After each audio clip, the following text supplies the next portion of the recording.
I'm going to read today this work by Mujahid Farid, The Prison Industrial Complex, the Final Solution to the Three-Fifths Problem. He starts out with a quote by Professor Noble Morris, former Dean of the University of Chicago Law School. The whole law and order movement that we have heard so much about is, in operation, anti-black and anti-underclass. Not in plan, not in design, not in intent, but in operation. Mujahid starts.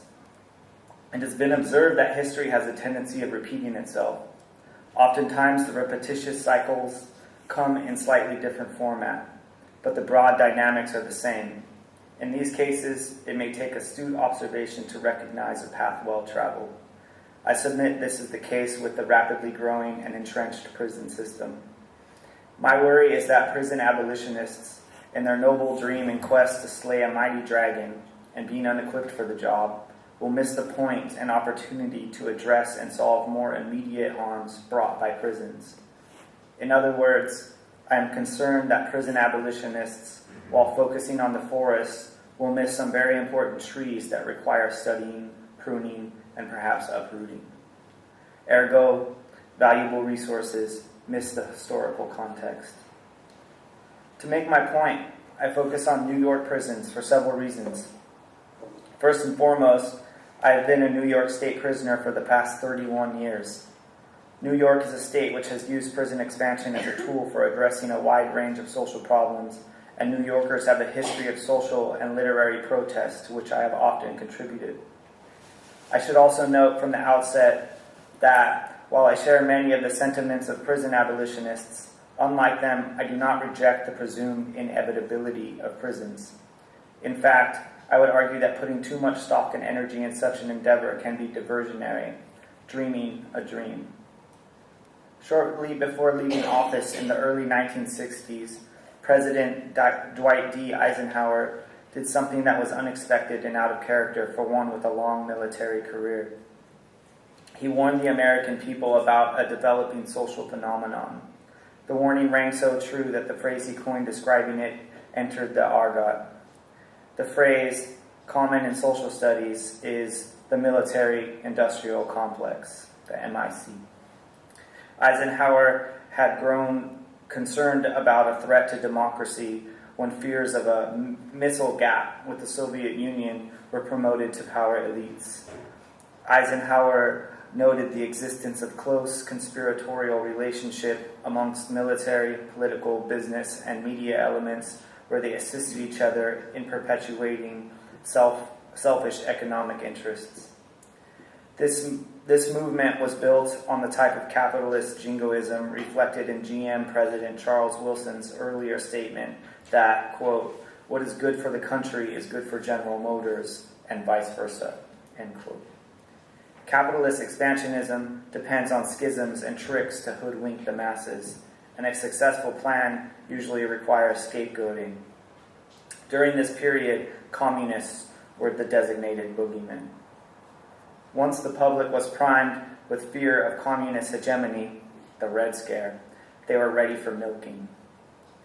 As the perceived threat of red domination loomed over the heads of the masses like the mythological sword of Damocles, the real destruction came from within, a classic sleight-of-hand technique. The practical effect of the MIC was the American public found itself purchasing $60 screws and $600 hammers and toilet seats marked up 1,000%. Then we witnessed the implementation of a militaristic Star Wars program costing trillions of dollars while social services suffered. And who benefited? Just MIC elements. The insatiable beast was unleashed and sucking the economic lifeblood of a sleeping public. Over time, a new social and economic existential reality developed in the United States. With the fall of the Soviet Union and the development of a new global order, the MIC was threatened with serious downsizing, if not obsolescence. Capitalist expansionism crept towards its zenith, and the name of the game became NAFTA and GATT. The new reality called for redirecting on a domestic level, updating the sales pitch, and the emergence of a modified scapegoat. From the perspective of the power elite, it is the prison industrial complex, the PIC, that could best address the evolving social and economic reality. These social planners recognize an opportunity to slay two birds with one stone. They resolve no way to appease the mainly white rural workers displaced as a result of the emerging global economy, but still important constituents, while at the same time address the perennial problem of blacks in the midst, people never accepted as full Americans and whose usefulness as emancipated chattel had become obsolete. In speaking of the emerging PIC, one must recognize that it is largely an American phenomenon. The United States has become the world's largest prison camp, beating out every other country, perhaps 1 million more than China. It is ironic that the United States imprisons more of its population than the so-called axis of evil. Now, African Americans have never, by and large, been afforded full status as citizens by the power elite. It is well known that the Constitution itself designated blacks to be counted only as 3/5 persons. Some may believe this assignment was abrogated with the enactment of the 13th and 14th Amendments of the Constitution, but the situation, both de jure and de facto, belies such a conclusion. The assignation of lower status was never intended to be fully abridged. Contrary to popular belief, the 13th Amendment did not abolish slavery in the United States. What it did was to abolish slavery except in the cases where a person had been duly convicted of a crime.